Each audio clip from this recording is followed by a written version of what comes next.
तो इस पार्ट में हम पहले पार्ट के आगे से शुरू करेंगे, इसलिए अगर आपने पिछले पार्ट्स नहीं देखे हैं तो पहले उन्हें देख लीजिए। तो अब सभी डिसाइपल्स वहां से चले जाते हैं और अब इसके बाद हम देखते हैं कि फैंग हांग उस बदतमीज लड़के को रोकता है और कहता है कि क्यों ना हम उस फाइट को पूरा कर ले जो उस वक्त अधूरी रह गई थी।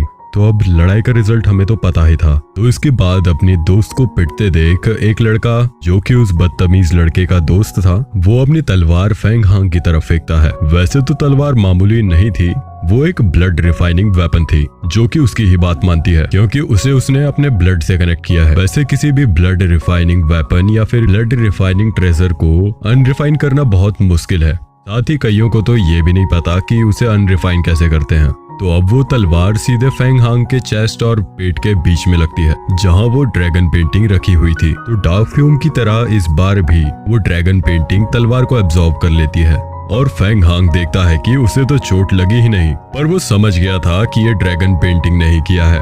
अब वो लड़का जिसकी ये तलवार थी वो बहुत चिंता में आ चुका था। साथ ही वो बार बार फैंग हांग से रिक्वेस्ट करता है कि प्लीज मेरी तलवार मुझे वापस दे दो, मैं दोबारा कभी ऐसा नहीं करूंगा। दरअसल वो स्वॉर्ड उसके लिए बहुत जरूरी थी। तो अब फैंग हांग को समझ में नहीं आ रहा था कि वो क्या करे क्योंकि वो सच भी नहीं बता सकता, पर वो लड़का बार बार रिक्वेस्ट कर रहा था। साथ ही उस लड़के के साथ एक लड़की भी थी जो कि उस लड़के की सीनियर थी। उसे वो लड़का सीनियर मो कह के पुकार रहा था। तो अब वो भी फैंग हांग से यही कहती है कि इसे माफ कर दो और वो तलवार इसे वापस दे दो, वो हमारे लिए बहुत जरूरी है। लेकिन अब फैंग हांग के लिए ये पॉसिबल नहीं था। तो वो थोड़ा सोचकर जवाब देता है कि मैं भी इस बारे में कुछ नहीं कर सकता, मुझे अपनी सीनियर जिंग सुई से पूछना होगा, उसके बाद मैं आपको आपकी तलवार वापस कर दूंगा। अब बात मानकर वो लड़की वहां से चली जाती है। अब इसके बाद सीन चेंज होता है और हम देखते हैं कि फैंग हांग क्रेन के साथ कहीं जा रहा था।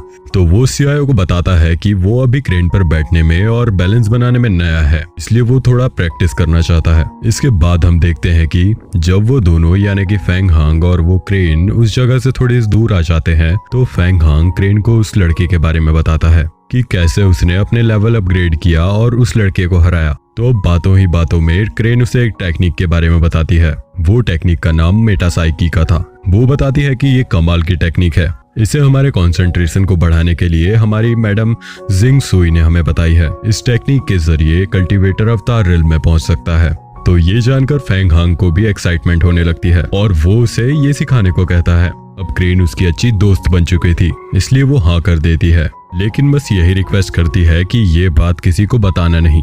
तो जब फैंग हांग इस टेक्निक को परफेक्टली ट्राई कर लेता है तो वो एक अलग ही जगह पर पहुंच जाता है। साथ ही सामने उसे एक लाइट दिख रही थी जो कि कुछ और नहीं बल्कि अवतार रिल्म का गेट था। अब हमारा हीरो फैंग हांग उसकी तरफ कदम बढ़ाता है, लेकिन वो एक दो कदम से ज्यादा नहीं जा पा रहा था। दरअसल ये उसकी ताकत थी क्योंकि वो कदम तभी आगे बढ़ा सकता था जब वो उसके काबिल हो। अब फिर वो नॉर्मल वर्ल्ड में आ जाता है और एक गुफा जैसी जगह पर क्रेन को रुकने को कहता है। अब वहां रुककर वो क्रेन से कह देता है कि तुम यहाँ नजर रखो कि कोई आ तो नहीं रहा, और इसके बाद वो उस ड्रैगन पेंटिंग को देखना चालू करता है। साथ ही उसके मन में ये आता है कि क्यों ना उस पर अपनी एक ब्लड की बूंद डाली जाए, क्योंकि उसे लग रहा था कि शायद इससे वो पेंटिंग उसके ब्लड के साथ रिफाइंड होकर कनेक्ट हो सके। अब ना जाने कैसे उसका तुक्का बिल्कुल निशाने पर लगता है और सच में वो ड्रैगन पेंटिंग उसके ब्लड के साथ कनेक्ट हो जाती है। अब इसके बाद सीन चेंज होता है और हम जिन सिताई को देखते हैं जो कि अभी उस तलवार वाले लड़के को भगाने में बिजी था क्योंकि वो उसे बार बार हेल्प मांगकर परेशान कर रहा था। अब उस लड़के के जाने के बाद वहाँ पर इविल सेक्ट का एक आदमी आता है जिसका होलोग्राम हमने डोजो में देखा था। अब जिन सिताई उसे कहती है कि अभी सब माउंटेन बैडरिड से लड़ने जाएंगे। साथ ही मुझे खबर मिली है कि जिंग सुई भी उसके पीछे जाने वाली है, ये देखने की वहाँ कोई बड़ा खतरा तो नहीं। अब जिन सिताई उससे कहती है कि यही सही मौका है मेरे लिए और ये तो तुम जानते हो कि तुम उसे हरा दोगे।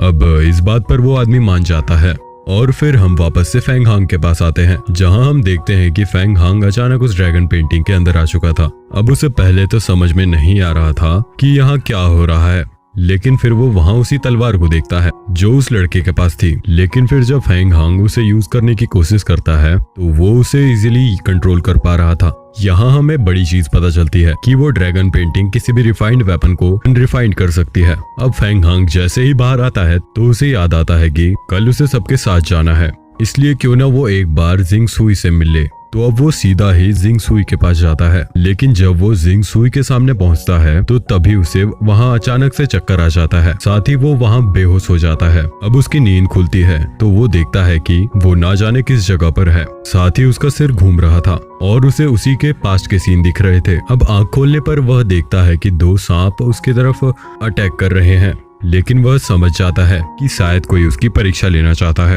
लेकिन तभी वो टेक्निक जो उसे क्रेन ने सिखाई थी वो उस टेक्निक का यूज करता है। अब उसकी वजह से सब कुछ उसे स्लो मोशन में दिखने लगता है, साथ ही उसका कंसंट्रेशन भी बहुत बढ़ जाता है। अब इसी से वो उस स्नेक को पकड़ने में कामयाब हो जाता है। साथ ही जिंग सुई भी समझ चुकी थी कि फेंग हांग मेटासाइकिक टेक्निक का यूज कर रहा है। अब फेंग हांग होश में आकर देखता है कि जिंग सुई ही थी जो उसकी परीक्षा ले रही थी, क्योंकि अब वो लुटेरों से लड़ने जा रहा था तो इसलिए उसे ज्यादा पावरफुल बनना होगा।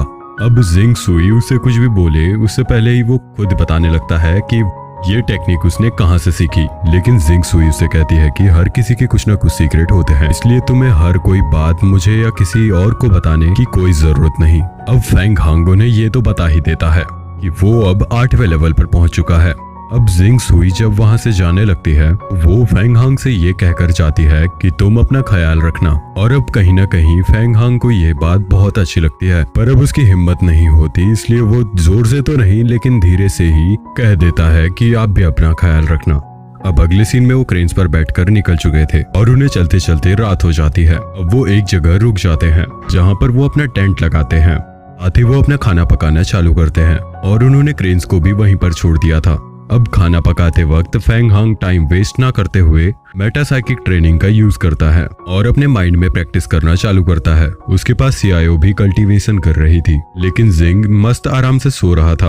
अब वहां मास्टर सेन अपने डिसाइपल्स के साथ उनके पास आते हैं और उन्हें देखकर फेंग हांग और सीआईओ खड़े हो जाते हैं। साथ ही सीआईओ जिंग को भी उठाने की कोशिश करती है, पर जिंग जागते हुए भी उसकी बात पर ध्यान ना देने की एक्टिंग करता है। अब मास्टर सेन उनके पास आकर फेंग हांग से कहते हैं कि तुम मेरे डिसाइपल को माफ करके उसकी तलवार वापस कर दो। लेकिन अब फेंग हांग नहीं समझ पा रहा था कि वो क्या करे, क्योंकि अभी सिर्फ उसने तलवार को यूज ही किया है, अभी वो उसे समन करने का तरीका नहीं जानता था। अब इस कारण वहाँ माहौल थोड़ा गर्म होने लगता है, साथ ही शायद वहाँ लड़ाई भी चालू हो जाती। लेकिन तभी वहाँ बहुत तेज आवाज सुनाई देती है। यह आवाज बहुत से घोड़ों की थी जो कि वहाँ उसी तरफ आ रहे थे। ये घोड़े उन्हीं लुटेरों के थे जिनके लिए ये सब यहाँ आए थे। तो अब वो सभी डिसाइपल्स इकट्ठा होते हैं, साथ ही अब वो अपनी क्रेन को एक सेफ जगह पर भेज देते हैं।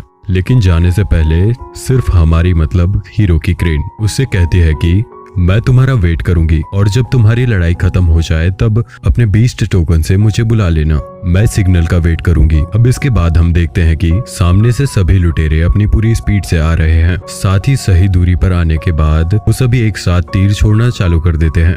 अब वो सभी तीर फेंग हांग और बाकी सब की तरफ आ रहे थे। अब ये देखकर मास्टर सेन हवा में आकर उनके लिए एक बैरियर बना देते हैं। उस बैरियर के कारण उन्हें कोई भी तीर नहीं लग रहा था, लेकिन बाकी सबके लिए ये बैरियर कोई काम का नहीं था, इसलिए अब वो अपनी तलवार से ही उन्हें रोकने लगते हैं। वैसे सब अलग अलग ही अपनी तरफ आती तीरों को रोक रहे थे, जबकि सीआईओ और फेंग हांग दोनों मिलकर तीरों को रोक रहे थे। दूसरी तरफ ज्यादा तीरों के चलते जिन सिताई को भी एक तीर लग जाता है। अब तीरों के खत्म होते ही वो लुटेरे उन सभी के पास आ चुके थे, तो अब टाइम वेस्ट ना करते हुए उनके बीच फाइट स्टार्ट हो जाती है। यहाँ हम देखते हैं कि मास्टर सेन के पास भी एक तलवार थी जो कि उनके ब्लड से रिफाइंड थी। अब उस तलवार को वो जिस तरह चलाना चाहते उस तरह कंट्रोल कर सकते थे। इस तरह वो बहुत आसानी से उन लुटेरों को मारने जा रहे थे। साथ ही बाकी डिसाइपल्स भी अपनी पूरी ताकत लगाकर एक एक लुटेरे को मार रहे थे, पर उन लुटेरों की संख्या हजारों में थी, इसलिए वो खत्म होने का नाम ही नहीं ले रहे थे। तो फिर वो लड़की जिसका नाम मो था वो उन्हीं 2 अर्थ बीस्ट को समन कर लेती है जिनसे सभी ने एग्जाम देते वक्त फाइट की थी। अब वो बीस्ट भी सभी लुटेरों को बहुत इजीली मारते जा रहे थे। अब इसके बाद हम देखते हैं कि वो लड़का जिसे तीर लगा था वो सही से चल ही नहीं पा रहा था, क्योंकि पहले ही उसे तीर लग गया था और अब एक के बाद एक लुटेरे उस पर हमला करते जा रहे थे। अब आंख में धूल झोंक कर वो लड़का उस लड़ाई से ही बहुत दूर भाग जाता है। साथ उस लुटेरे को मोह खत्म कर देती है, पर अब वो देखती है कि उसके बीस्ट अब थोड़े प्रॉब्लम में आ रहे हैं, साथ ही उन्हें घेर के खत्म करने में भी कामयाब हो चुके थे। इसके बाद सीन फिर से हमारे हीरो पर आता है। वो अभी थोड़ा लड़ाई से डिस्ट्रैक्ट हो गया था, इस कारण एक लुटेरा घोड़े पर आकर उस पर अटैक करने लगता है। लेकिन फिर हर बार की तरह इस बार भी सियाओ ही आकर उसे बचाती है। लेकिन अब और भी लुटेरे वहां आते जा रहे थे और ये देख मास्टर सेन लग जाते हैं पूरी स्पीड के साथ सभी को मारने में। अब बहुत देर हम उन्हीं के अटैक्स को देखते हैं। वैसे इसके बाद वो अपने की नहीं बल्कि दूसरों की तरफ आते हुए लुटेरों को मारते हुए दिखते हैं। अब जब वो फेंग हांग के पास 2 लुटेरों पर अपनी तलवार चलाते हैं तो ना जाने क्यों फेंग हांग को ऐसा क्यों लगता है कि ये शायद मास्टर सेन ने उसके ही तरफ अटैक करने भेजी थी। लेकिन फिर वो खुद को मन ही मन समझाता है कि ये नहीं हो सकता, वो सिर्फ मेरी हेल्प कर रहे होंगे। और असलियत में तो वो सही ही सोच रहा था। मास्टर सेन अपनी तलवार को वापस निकालते हैं और सीधे ही फेंग हांग के ऊपर चला देते हैं। अब फेंग हांग भी अपनी मामूली तलवार आगे लाता है पर वो टूट जाती है। अब तभी वहाँ कुछ लुटेरे आ जाते हैं जिनसे लड़ना फेंग हांग के लिए थोड़ा मुश्किल हो रहा था क्योंकि उसके पास अब कोई वेपन नहीं था। पर इसके बाद मास्टर सेन उस पर फिर एक बार अटैक करते हैं। अब वो अटैक को रोक रहा था और शायद इस बार भी वो तलवार टूट जाती। लेकिन तभी दूर कहीं से एक पिंक ओर के साथ एक तलवार आती है और वो सीधे ही मास्टर सेन की तरफ अटैक कर देती है। मास्टर सेन भी उससे बचने की और उससे रोकने की पूरी कोशिश करते हैं। दूसरी तरफ वो सीनियर मो उस तलवार को देखकर समझ गई थी कि ये तो पिंक प्रिंस की तलवार है। अब कुछ ही देर में वहाँ पिंक प्रिंस की एंट्री होती है। अब इसके आगे की स्टोरी हम अगले वीडियो में देखेंगे, इसलिए इस चैनल को सब्सक्राइब जरूर कर लीजिए और आइकन को दबाना बिल्कुल भी मत भूलिएगा। और हमें कमेंट में जरूर बताइएगा कि ये एक्सप्लेनेशन आपको कैसा लगा।